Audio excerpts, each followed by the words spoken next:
اعوذ باللہ من الشیطان الرجیم بسم اللہ الرحمن الرحیم انا للہ و انا الیہ راجعون۔ آپ سب طلاب عزیز رجوع سادات کے مومنین اور مومنات کی خدمت میں اس عظیم قائد رہبر اور فرزند علی کی شہادت کے موقع پر تعزیت اور تسلیت عرض کرتا ہوں۔ اس فرزند علی کی شہادت پر کہ جس نے ایک ایسے مارکے میں اپنی شہادت کے ساتھ ہی فتح کا اعلان کر دیا کہ 1400 سال پہلے جنگ احزاب کہ جس میں تمام عالم کفر عالم اسلام کے مقابلے میں جمع ہو گیا، اور عالم کفر چاہتا تھا کہ یہ ایک نومولود اسلامی معاشرہ، نومولود اسلامی حکومت، انقلاب محمدی، انقلاب نبوی، اس کو ختم کر دیا جائے۔ لہذا تمام کے تمام جمع ہو گئے، اور پھر اس کے مقابلے میں آپ سب کو معلوم ہے کہ امیر المومنین کہ جن کے بارے میں اللہ کے نبی نے فرمایا کہ کل کفر کے مقابلے میں کل ایمان جا رہا ہے، یعنی اس وقت موقع ایسا تھا کہ پورے کے پورے محاذ ایمان کو بچانا یہ بہت بڑی بات تھی، بڑی اہمیت کی حامل تھی۔ چونکہ کل کفر آ چکا تھا، ایمان کے تمام ستونوں کو گرانے کے لیے، اسلام کی تمام تعلیمات کو ختم کرنے کے لیے، اسلام کے نظام کو ختم کرنے کے لیے،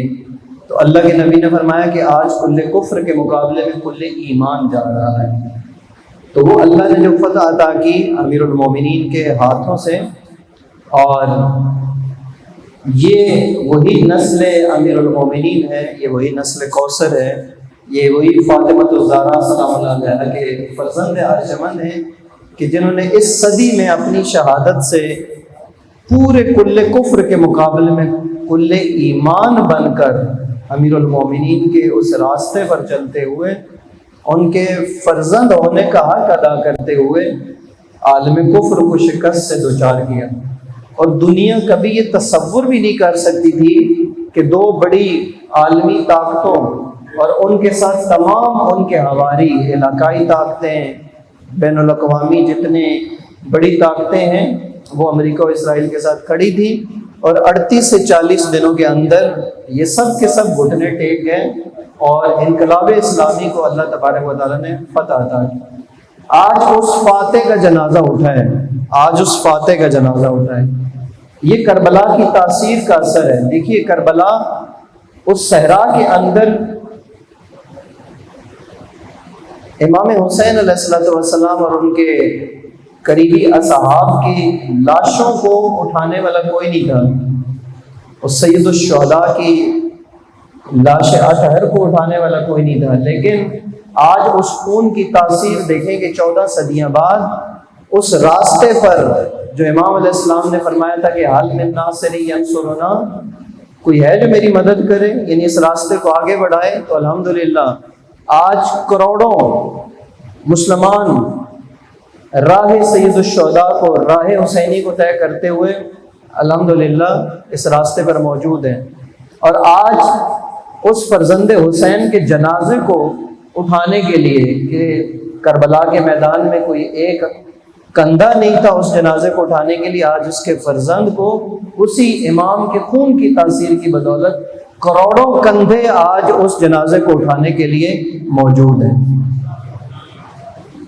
صلوات بھیجیے محمد و آل محمد کی ذات پر۔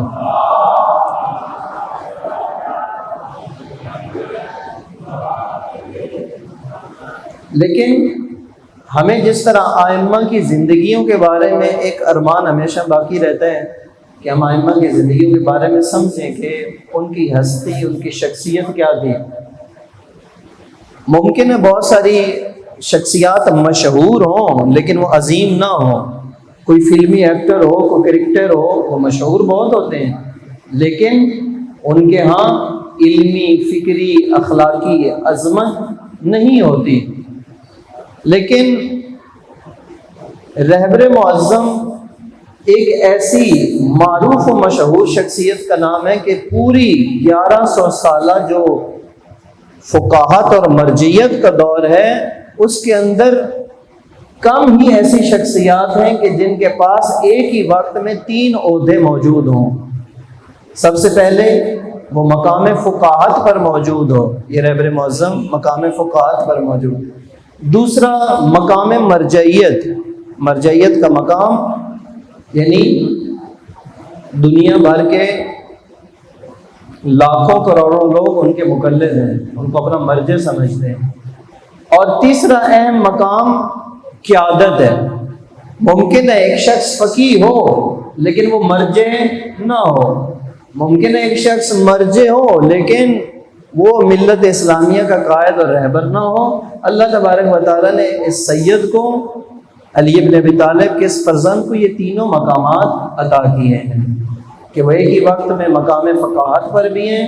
ایک ہی وقت پر مقام مرجعیت پر بھی فائز ہیں، اور ایک ہی وقت میں وہ مقام قیادت و سیادت و سیاست پر بھی فائز ہیں۔ صلوات بھیجیے محمد وآل محمد۔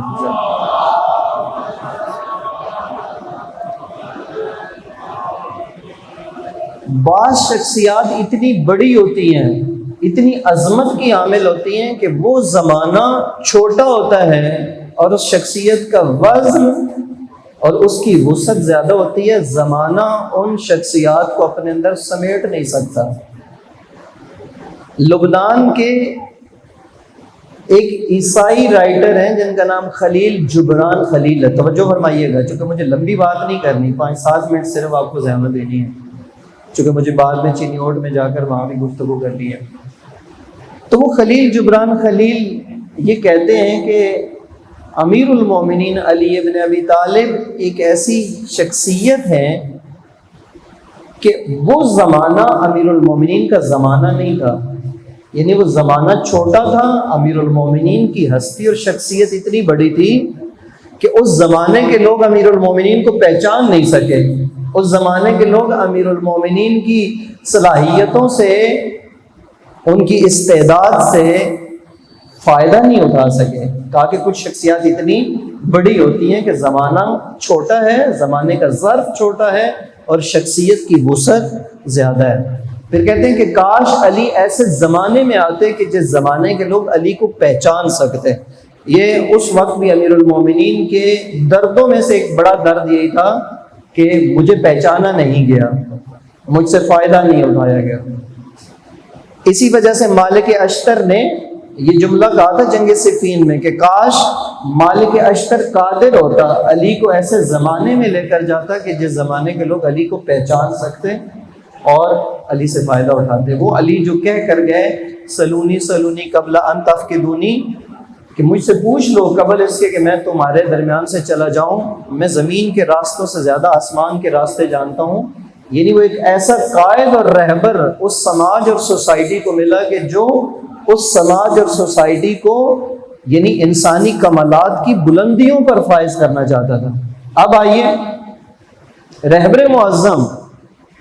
کتنی بڑی شخصیت ہے۔ آیت اللہ مصباح یزدی کے بقول انہوں نے آخری وقت میں یہ جملہ فرمایا تھا، توجہ رکھنا، کہا کہ میں ایسے وقت میں یہ بات کہہ رہا ہوں کہ جب مجھے کسی عہدے کا لالچ نہیں ہے، مجھے کسی مقام و منصب کا لالچ نہیں ہے۔ فرمایا کہ بعد از ائمہ ہدیٰ علیہ السلام کا مقام وہ تو اتنا عظیم اور بلند ہے کہ رہبر معظم خود فرماتے تھے کہ میں تو ان کے غلام کمبر اور مقداد کے پاؤں کی خاک کے برابر بھی اپنے آپ کو نہیں سمجھتا، کہاں وہ انوار الہی اور کہاں میں۔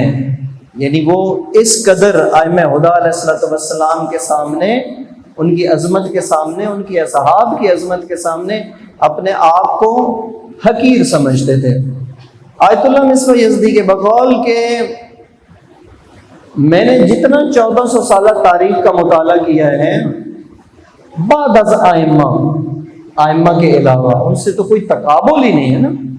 ان کے اصحاب سے لے کر آج تک کے دور تک کہا کہ میں نے کوئی ایک شخصیت بھی رہبر معظم آیت اللہ العظمیٰ سید علی خامنہئی جیسی تاریخ میں نہیں دیکھی کہ جس کے اندر اتنی ساری صفات جمع ہو، جو جامع صفات کا حامل ہو اپنے بابا علی کی طرح. یعنی علی ابن ابی طالب کے بارے میں کہا جاتا ہے نا جامع صفات ان کے اندر جمع تھی. کہا کہ جس ہاتھ میں قلم چلتا ہے نا اس ہاتھ میں بندوق اور تلوار صحیح طرح سے نہیں چلتی. تو جو ہے یہ نہیں.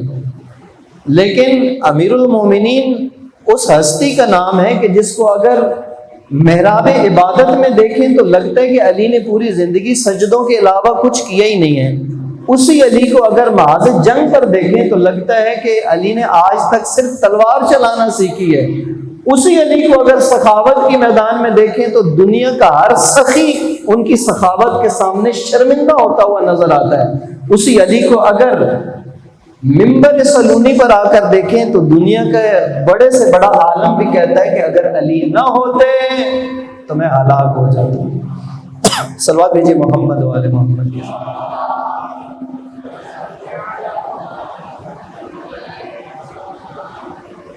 لہذا یہ ایک ایسی شخصیت ہے کہ جو تمام میدانوں کے اندر ہر طبقے کو رہنمائی کرنے کے لیے اللہ نے ان کو استعداد اور صلاحیت دی. آپ دیکھیے آج دنیا کے ماہرین کہہ رہے ہیں کہ یہ جو موجودہ جنگ ہے 38 دن 40 روزہ جو جنگ ہوئی ہے امریکہ اور اسرائیل نے جو ایران کے ساتھ کی ہے، یہ جنگ رہبر معظم نے لڑی ہے، رہبر معظم کی تدبیر نے لڑی ہے یہ جنگ. اس جنگ کا اصل فاتح رہبر معظم ہے، یہ شہید انقلاب ہے. کیسے؟ یہی امیرزادے حاجی امیرزادے کہ جو میزائل ٹیکنالوجی کے سربراہ تھے، انہوں نے کہا کہ ہم ایک دفعہ ایک فائل لے کر گئے میزائل کے حوالے سے کہ ہم میزائل کے پروجیکٹس پہ اس طرح سے کام کرنا چاہتے ہیں. تو رہبر معظم نے فرمایا تھا کہ یہ جو کچھ تم لے کر آئے ہو یہ بہت ہی محدود ہے. کہا کہ انمی خام، یہ مجھے نہیں چاہیے. کہا کہ پھر ہمیں رہنمائی کی کہ ہمیں کس طرح کا ان عالمی بدماشوں کے مقابلے میں ہم نے جب جنگ کرنی ہے، یہ جنگ ہم پر مسلط ہونی ہے، ہم نے تیاری کیسے کرنی ہے. دنیا کی اتنی بڑی ٹیکنالوجی امریکہ اور اسرائیل کے پاس ہے لیکن ہم نے اس کا مقابلہ کرنا ہے. کہا پھر انہوں نے ہماری رہنمائی کی میزائل ٹیکنالوجی میں، اور اس رہنمائی کا نتیجہ یہ ہے کہ شہید قاسم سلیمانی کی شہادت کے بعد کہا کہ جب ہم نے عین الاسد کو عراق کی جو سب سے زیادہ ان کی محفوظ اڈا تھا اس کو جب ہم نے ٹارگٹ کیا تو اس دن ہم نے رہبر معظم کو سلام کیا کہ یہ ان کی تدبیر اور حکمت تھی کہ ہم نے امریکہ کی اس ایئر بیس کو صحیح مقام پر جا کر ہٹ کیا. یہ ان کی حکمت اور تدبیر ہے.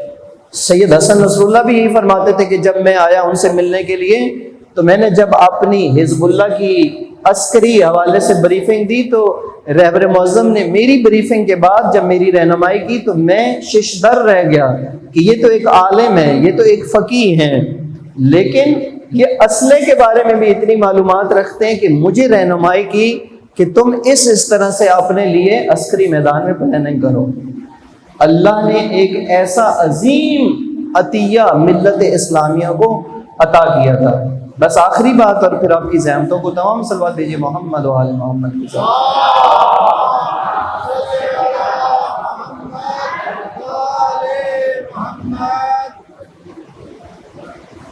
ائمہ کی امام زمان کی غیبت کے بعد سے لے کر آج تک فقاہت کے ادوار ہیں، یہ 5 سے 6 ادوار ہیں. یہ سمجھیے گا کہ رہبر معظم کس مرحلے کو طے کر رہے تھے. کہا کہ پہلا جو عصر اور زمانہ اور دور ہے نا وہ عصر روایت ہے. عصر روایت یعنی ائمہ کی روایات کو جن شخصیات نے جمع کیا، مثلا شیخ کلینی، شیخ صدوق، ٹھیک ہے نا، اس سے پہلے زرارہ، اس سے پہلے محمد بن مسلم، یہ سارے ایک ہی قبیل کے، اسے کہتے ہیں عصر روایت. اس کے بعد ہے عصر فقاہت آ جاتا ہے کہ وہاں پر پھر ان روایات سے فقہ کو استخراج کرنا ہے، یہ دوسرا دور ہے، ٹھیک ہے نا. تیسرا دور ہے اسی فقہ اور اجتہاد کے تکامل کا دور ہے، جس میں شیخ مرتضی انصاری اور آیت اللہ نائینی اور اس طرح کی شخصیات جو ہیں وہ اس دور میں آئی ہیں۔ اس سے اگلا دور ہے مرجعیت کا، کہ اب ایک مرجع دینی ہونا چاہیے کہ جس کی طرف سب رجوع کریں۔ یہ مرجعیت کا دور ہے، جس میں مطلب آیت اللہ محسن الحکیم، آیت اللہ خوئی اور اس طرح کی شخصیات تھیں، آیت اللہ شیرازی، یہ وہ شخصیات ہیں۔ پھر مرجعیت سے جو اگلا مرحلہ ہوا نا، وہ مرجعیت سے حکومت کا مرحلہ، جس کو امام خمینی نے طے کیا کہ اب ایک مرجع، اس نے ایک انقلاب اور ایک حکومت کو قائم کیا ہے۔ اب تشیع کی حکومت ہے، اب تشیع کا صرف ایک مرجع نہیں ہے، بلکہ وہ مرجع در حقیقت اس نے ایک نظام حکومت، علوی نظام حکومت روئے زمین پر قائم کی ہے، جو 1400 سال بعد پہلی مرتبہ کسی نائب امام نے قائم کیا ہے۔ چونکہ علوی نظام حکومت کا دورانیہ ہماری پوری ائمہ کی تاریخ میں بہت مختصر ہے، جس میں امام علی کو صرف موقع ملا اور امام حسن کو 6 مہینے ملے، یعنی ٹوٹل 5 سال اور 3 مہینے ہمارا حکومتی نظام ہے، علوی حکومتی نظام، ائمہ کا نظام حکومت۔ خمینی بت شکن نے یہ والا مرحلہ طے کیا، مرجعیت سے حکومت میں داخل کیا تشیع کی اس پورے سلسلے کو۔ اب آئیے رہبر معظم نے کیا کیا؟ رہبر معظم نے حکومت سے تمدن کے مرحلے میں، تمدن نوین اسلامی، ایک وسیع اسلامی دنیا اسلام، یعنی جو صرف ایک مملکت کے اندر ایک توحیدی اور علوی نظام نہ ہو، بلکہ پوری روئے زمین پر پوری اسلامی دنیا کے اندر اس کی سیاست، اس کا اقتصاد، اس کی معیشت، اس کی ثقافت، اس کا قانون، اس کے انٹرنیشنل ریلیشنز، یہ سارے کے سارے توحید کے سائے میں ہوں۔ یہ مرحلہ جس ہستی نے طے کیا ہے، اس کا نام آیت اللہ العظمیٰ شہید سید علی خامنائی ہے۔ لہذا اس لیے ان کو ایک تمدنی شخصیت کہتے ہیں۔ یہ صرف ایک فقیہ نہیں ہے، یہ صرف ایک مرجع نہیں ہے، یہ صرف ایک نظام حکومت کے سربراہ نہیں ہے، یہ ایک تمدن ساز شخصیت ہے، تمدن ساز، جس نے ایک سیویلائزیشن کے احیاء کی بات کی ہے۔ مغربی سیویلائزیشن، ویسٹ کی سیویلائزیشن کے مقابلے میں ایک اسلامک سیویلائزیشن اور ایک اسلامی تہذیب و تمدن کے احیاء گر کا نام آیت اللہ العظمیٰ شہید سید علی خامنائی ہے۔ بس آج آپ جس عظیم انسان کی رحلت پر جمع ہوئے ہیں، ان کی شہادت پر جمع ہوئے ہیں، اس شخصیت کو اس تناظر میں دیکھیں۔ یہ عام فقیہ نہیں ہے، یہ عام مرجع نہیں ہے، یہ عام عالم کی یاد میں آپ نہیں بیٹھے، یہ اس دروازے تک بشریت کو پہنچانے والا قائد اور رہبر اور امام ہے کہ جو اپنے زمانے سے 100 سال آگے کھڑا تھا۔ یہ بات آیت اللہ شہید مشکینی نے بیان فرمائی تھی 1970 کی دہائی میں، فرمایا کہ 1970 کی دہائی میں آیت اللہ خامنائی کہ نہ اس وقت وہ مرجع ہیں، نہ اس وقت وہ قائد ہیں، اس زمانے میں آیت اللہ مشکینی نے فرمایا کہ آیت اللہ سید علی خامنائی اپنے زمانے سے 100 سال آگے ہیں، اور پھر فرمایا کہ میں مشکینی اپنے زمانے سے 50 سال پیچھے ہوں۔ ایسا رہبر اللہ نے آپ کو عطا کیا ہے جو اپنے زمانے سے 100 سال آگے کا سوچتا ہے، 100 سال آگے کا ویژن رکھتا ہے، 100 سال آگے کی پلاننگ کر کے دے چکا ہے۔ آج دنیا انشاءاللہ العزیز مکتب اہل بیت اس وقت چوتھی عالمی پاور بن چکا ہے، چوتھی سپر پاور بن چکے ہیں آپ لوگ۔ یہ جو دنیا کی، پہلے عرض کر چکا ہوں کہ دنیا کی سپر پاورز کے چوک میں اس وقت اگر ایک علوی نظام حکومت، علی والوں کا نظام حکومت اگر کھڑا ہو گیا ہے تو اس کے پیچھے جو تدبیر اور حکمت ہے، اللہ کی مدد اور نصرت کے تابع، وہ اس شہید کی حکمت عملی ہے جس کی یاد میں اور آپ بیٹھے ہوئے ہیں۔ یہ نشستیں بہت کم ہیں شہید کی شخصیت کو آشکار کرنے کے لیے، یہ مقدمہ ہے۔ میں آپ سب عزیزوں سے گزارش کروں گا کہ اس کو ایک عام وفات، اس کو ایک عام شہادت، اس کو ایک عام جنازہ نہ سمجھیے۔ اس جنازے کی اثرات دیکھیے گا کہ ابھی یہ جنازہ ذرا دفن ہونے دیجئے، اس کے بعد دنیا ایک نئے نظام کی طرف آئے گی، دنیا کے اندر نئی صف بندیاں شروع ہوں گی۔ دنیا جو پہلے یونی پولر تھی، وہاں پر طاقت کا ایک ہی مرکز تھا، لیکن اس شہید کے جنازے نے دنیا کے اندر ایک نیا نظم اور ایک نئی جو ہے نظم نوین کو پیدا کرنا ہے، کہ جس میں دنیا اب یونی پولر کی بجائے ملٹی پولر ہوگی۔ اب طاقت کا ایک مرکز نہیں ہوگا، اب دنیا کے اندر طاقت کا ایک مرکز ہوگا علی ابن ابی طالب کے شیعوں کے پاس، ٹھیک ہے، اور اس کے ساتھ دنیا کے تمام غیور، تمام مظلوم اور تمام مستضعف لوگ علی ابن ابی طالب اور حضرت عباس کے پرچم کے سائے تلے ہوں گے، اور عزاداران سید الشہداء انشاءاللہ اس امت کا حصہ ہوں گے۔